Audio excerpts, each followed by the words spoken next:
Assalamualaikum warahmatullahi wabarakatuh. Saya Kaisan Hafiq bin Kamarul Zaman, nombor pendaftaran 01 DSB 19F2001. Apa itu pengangkutan Lestari? Pengangkutan Lestari merujuk kepada sistem pengangkutan yang bukan sahaja menawarkan perkhidmatan yang cepat, cekap dan selesa, bahkan berupaya mengurangkan kesan negatif terhadap masyarakat dan alam sekitar. Infrastruktur hijau dalam sistem pengangkutan. Kita tengok dahulu lebuh raya. Lebuh raya hijau adalah lebuh raya yang dibina mengikut konsep yang agak baru yang menggabungkan fungsi pengangkutan dan kelestarian ekologi. Sebagai contoh, negara luar seperti Kanada, Belanda, Jerman dan Australia mempunyai jabatan untuk haiwan melintas. Pembinaan jabatan haiwan ini adalah untuk mengelakkan berlaku kemalangan di antara pengguna lebuh raya dan haiwan. Kedua, pengangkutan awam juga boleh dikategorikan sebagai pengangkutan hijau. Pengangkutan awam seperti bas, LRT, MRT dan teksi yang diubah sebagai pengangkutan hijau menggunakan tenaga elektrik dan tenaga solar. Pendekatan ini dapat mengurangkan pembebasan asap ke udara yang menyebabkan kesan terhadap alam sekitar.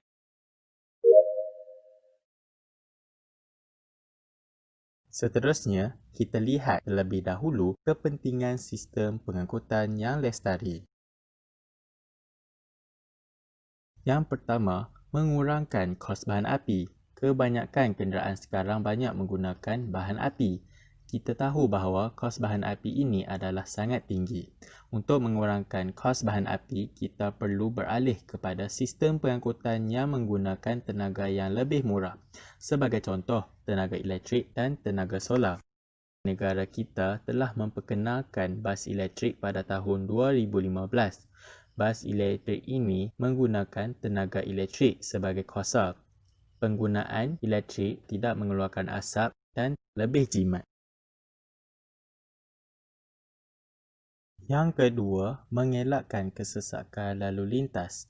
Amalan pengangkutan lestari juga dapat membantu mengurangkan kesesakan lalu lintas. Kalau kita lihat di negara China, mereka menjalankan percubaan strand limbas di atas trek 200 meter. Jika usaha ini berjaya, ia dapat membantu banyak negara mengatasi kesesakan lalu lintas. Bas ini mampu mengangkut 1,400 penumpang dan tidak menyebabkan kesesakan lalu lintas kerana kenderaan boleh melalui bawah bas tersebut. Yang ketiga, mengurangkan pelepasan bahan pencemar ke udara. Penggunaan tenaga elektrik di dalam sistem pengangkutan dapat mengurangkan pelepasan bahan pencemar ke udara. Hal ini kerana penggunaan tenaga elektrik tidak mengeluarkan asap dan tidak menyebabkan kesan ke atas alam sekitar. Keempat, meningkatkan keselamatan pengangkutan awam. Penggunaan sistem pengangkutan awam yang diperiksa dan diselenggara oleh pihak berkuasa, maka pengangkutan ini lebih efisien dan selamat digunakan oleh orang awam. Kelima, mengurangkan hakisan. Penggunaan pengangkutan yang lestari juga dapat membantu mengurangkan hakisan. Sebagai contoh, penggunaan smart tunnel di Kuala Lumpur dapat membantu mengurangkan kesesakan serta dapat mengurangkan hakisan. Yang terakhir, meminimumkan kemusnahan flora dan fauna. Di dalam aspek kemusnahan flora dan fauna ini, kita lihat bagaimana lebuh raya utara selatan yang dibina melalui tanah tinggi ditebuk untuk mengurangkan kemusnahan flora dan fauna. Itu saja bahagian slide yang saya bincangkan pada hari ini. Seterusnya, saya akan serahkan kepada rakan perbincangan saya.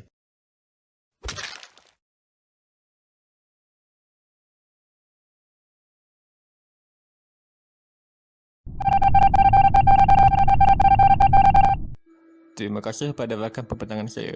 Saya Raja Aidil bin Raja Azhar, nombor pendaftaran 01 DSP 19F2017 akan meneruskan pembentangan ini dengan menerangkan tentang kenderaan dengan teknologi mesra alam, iaitu kenderaan elektrik, self-fuel, hybrid, eco dan bahan api alternatif.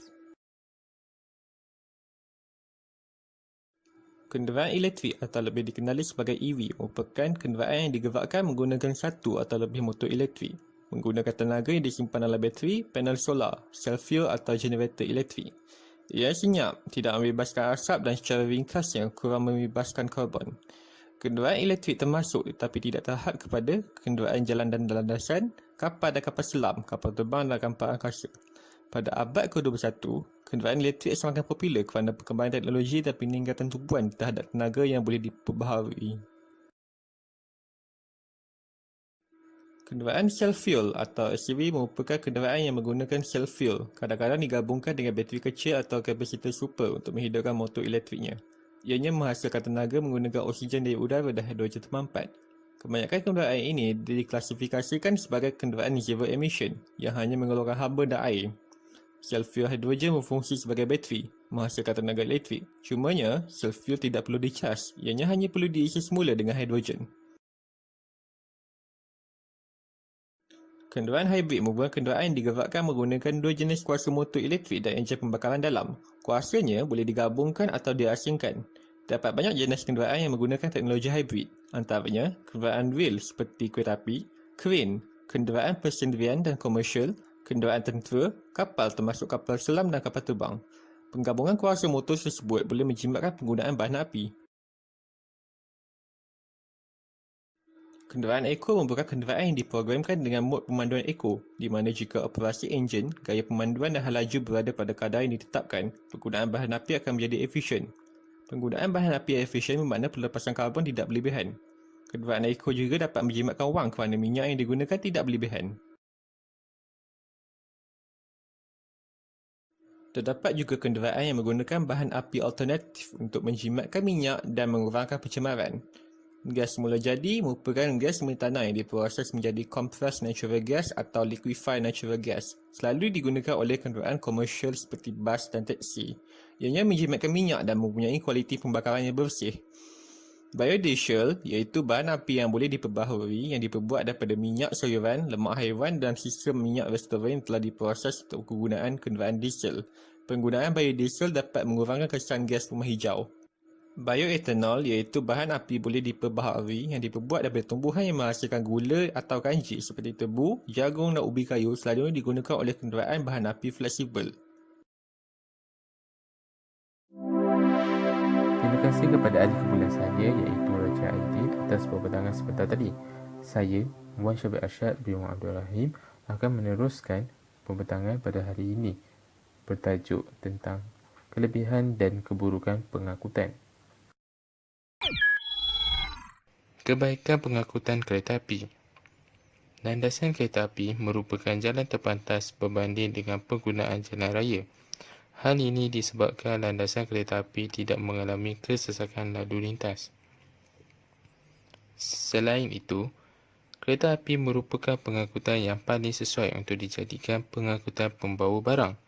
Hal ini disebabkan kerana keluasan dan kuantiti gerabak yang banyak mampu membawa barang walaupun jarak perjalanannya yang jauh. Seterusnya, operasi pengangkutan kereta api tidak terjejas akibat masalah iklim cuaca seperti jerbu, hujan dan lain-lain lagi. Akhir sekali, kereta api merupakan pengangkutan mudah dan cepat berbanding dengan pengangkutan lain-lain. Keburukan pengangkutan kereta api. Kos tambangnya sedikit mahal untuk membawa barang maupun membawa penumpang pada jarak perjalanan yang singkat. Selain itu, di kawasan-kawasan terpencil tidak mempunyai landasan kereta api. Ini akan menyebabkan kesusahan kepada penduduk yang tinggal di kawasan terpencil untuk menggunakan perkhidmatan pengangkutan ini. Seterusnya, sistem pengangkutan kereta api telah menyediakan perkhidmatan mengikut jadual waktu yang tetap dan tidak fleksibel untuk memuat atau memunggah barang di mana-mana tempat. Jenis kedua, pengangkutan darat. Kebaikan pengangkutan darat ialah pengangkutan darat merupakan pengangkutan yang kosnya murah daripada pengangkutan yang lain. Pengangkutan darat seperti bas, kereta, van, lori, motor dan lain-lain lagi. Seterusnya, pengangkutan darat merupakan pengangkutan yang fleksibel kerana ia tidak memerlukan jadual bagi mengangkut barang dan menghantarkannya. Akhir sekali, pengangkutan darat seperti van dan lori seringkali digunakan bagi syarikat penghantar barang seperti GNT, Postaju, Malaysia, Ninja dan lain-lain lagi. Kegunaan kenderaan ini mampu membawa barang sekali banyak dalam satu masa. Ia dapat menjimatkan masa penghantaran barang kepada pelanggan. Keburukan pengangkutan darat. Pengangkutan darat dapat mewujudkan kesesakan lalu lintas di jalan raya. Selain itu, kos perjalanan bagi penggunaan pengangkutan darat yang mahal. Hal ini disebabkan penggunaan minyak yang banyak bagi satu destinasi. Seterusnya, masa yang digunakan untuk penggunaan pengangkutan darat dari satu destinasi ke destinasi yang lain agak lama berbanding dengan jenis pengangkutan yang lain. Jenis pengangkutan yang ketiga ialah pengangkutan air. Kebaikan pengangkutan air seperti pengangkutan air merupakan salah satu pengangkutan yang paling sesuai untuk program mengangkut barang. Sebagai contoh, kapal kargo digunakan untuk membawa barang dari luar negara ke negara Malaysia. Selain itu, pengangkutan air merupakan pengangkutan yang selamat dari kemalangan. Seterusnya, ukuran bagi sebuah pengangkutan air yang besar mampu membawa barang sekali banyak dalam satu masa. Akhir sekali, pengangkutan air dapat meningkatkan ekonomi negara. Hal ini kerana penggunaan pengangkutan air bagi pertujuan untuk pelancongan dapat menarik pelancong luar negara untuk datang ke negara Malaysia. Keburukan pengangkutan air seperti seluruh operasi pelayaran akan dihentikan sekiranya mendapat amaran ribut kencang. Pengangkutan air merupakan pengangkutan yang perlahan dan memakan masa yang lama untuk sampai ke destinasi. Seterusnya, kos penyelenggaraan bagi sebuah kapal agak mahal berbanding dengan jenis pengangkutan darat. Akhir sekali, penggunaan pengangkutan air perlu mendapat kelulusan dari kerajaan negara lain untuk melangkah ke kawasan negaranya. Jenis pengangkutan yang terakhir ialah pengangkutan udara. Kebaikan pengangkutan udara seperti pengangkutan udara merupakan pengangkutan yang tercepat di antara jenis pengangkutan lain. Selain itu, pengangkutan udara merupakan pengangkutan yang sangat mudah dan cepat untuk menghantar barang ke luar negara.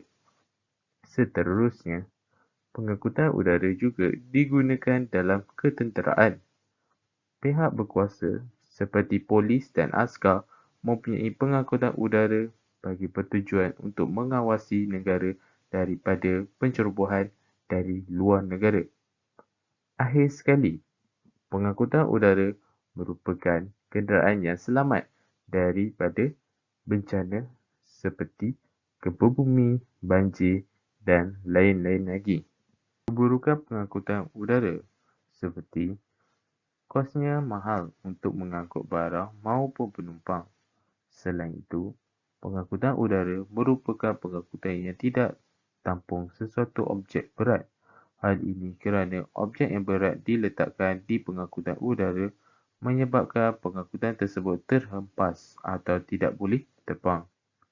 Seterusnya, sekiranya pengangkutan udara terhempas akan menyebabkan kerugian yang besar dari segi kos pembaikan, nyawa penumpang dan lain-lain lagi.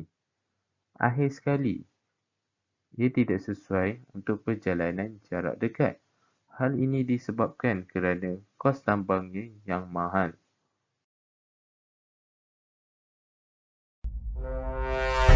Kesimpulannya, pengangkutan boleh membantu mengurangkan pelepasan karbon dan pencemaran bunyi jika ianya diperbaikkan dengan teknologi yang membantu mengekalkan kelestarian alam sekitar Oleh itu, kita hendaklah membuat pilihan bijak dan mengutamakan pengangkutan yang tidak atau kurang mencemarkan alam sekitar untuk kesejahteraan kita semua.